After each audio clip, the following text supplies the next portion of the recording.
I moved into the cabin because I thought I needed silence. Real silence. The kind you can only find when the nearest town is 40 miles away and your phone stops trying to reach a signal and just gives up. I was supposed to be writing a book. A real one this time. Not a copy for toothpaste commercials or clickbait listicles. Something honest. Something that would demand silence. The realtor had warned me the place had a reputation, but that's just realtor talk for it's cheap and I need it off my hands. I laughed when she said, "Just don't answer if someone knocks after midnight." I didn't ask why. I didn't want stories. I just wanted quiet. The first week was peaceful. I stacked firewood, got the fireplace going, spent hours just listening to the wind slide between the trees. The only sound at night was the low creak of the old place settling in the cold. It was on the 7th night that I heard it. Just once. I sat up in bed. It hadn't come from the door. It was closer. Again. This time I was sure it came from the wall, just behind the headboard. I turned on the lamp and stared at the wood-paneled wall. Nothing. I waited. There were no more knocks, no footsteps, no voices. Eventually, I slept. Morning brought logic. Wood contracts and expands in the cold. The house is old, sound does weird things out here. That night, I left the light on. I took a sleeping pill. No more knocks. But the next night,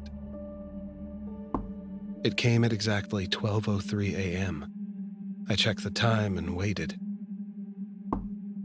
Same place on the wall. I moved the bed. Behind it was just more wood.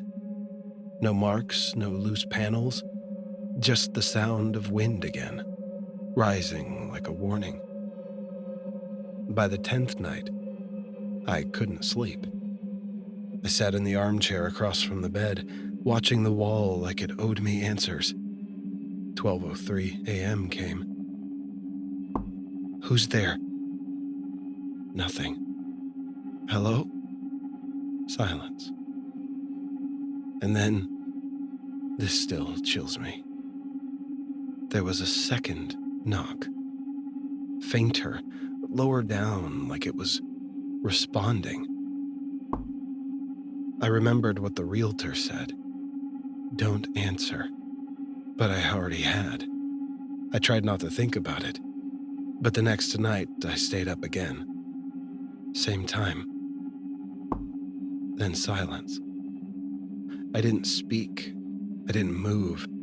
After 10 minutes of nothing, I let out a breath and stood up to turn off the lamp. That's when I saw the note. It was on the floor near where the headboard used to be, folded in half, no dust on it, like it had just been placed. I picked it up and unfolded it. In smudged pencil, it said, "Knock once for yes, twice for no." That was it. No name or explanation, nothing. I didn't sleep at all. No more writing got done. I stayed in the kitchen, light on, staring at that note. I didn't want to believe it, but the logical part of my brain had started to lose its footing. Something was communicating. The next night, I pulled my chair by the wall, notebook in hand. 12:03 a.m. I cleared my throat. Are you a person? No. My stomach sank. Were you alive once? Yes. I wrote it down. Do you want something from me? Yes. I should have stopped. I should have burned the note. Fuck, burned the cabin. Called the realtor, anything. But curiosity... it's not a switch. It's a hook. And it had me. Over the next few nights, I asked everything I could. It didn't know its name. It didn't know the year. It said it couldn't leave, that the wall was a doorway. When I asked what was on the other side, it knocked once, then scratched the wall. Long, slow scratches like nails on bone. That was the first night I slept in the car. I didn't go back inside for a day. When I finally did, the notebook was gone. The chair was overturned and the wall had marks on it. 5 deep grooves like fingers. I packed to leave, but the road was washed out in the rain. Just mud and fallen trees. No cell signal either. I was stuck. Just one more night.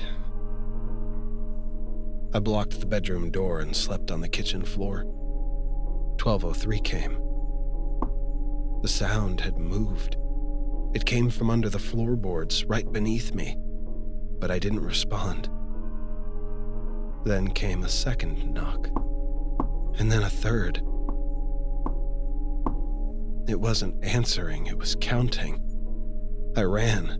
I made it to the shed out back and locked myself inside. I slept upright with a wrench in my hand and my back against the wall. When morning came, I tried the road again. It was still impassable. I told myself I could last another night, but I wouldn't go in the house. I built a fire outside and stayed near it.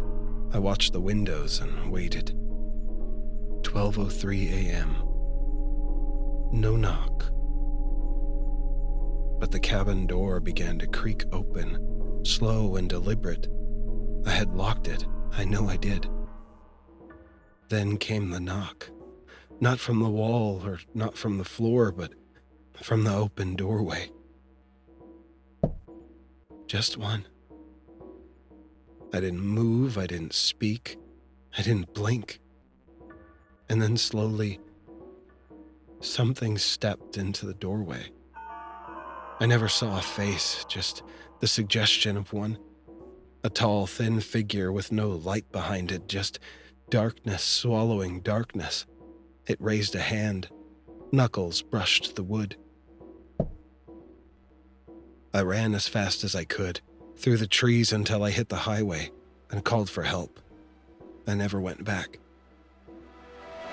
That was 3 years ago. I've rebuilt my life. I moved to the city. Noise and people and signal and light. I don't like the quiet anymore. But last night at 12:03 a.m., I woke up. Not to a sound, but a feeling, like someone was watching me. I turned on the light and sat up. And on the bedroom wall in faint pencil were 8 words. Knock once for yes. And underneath that, are you ready now?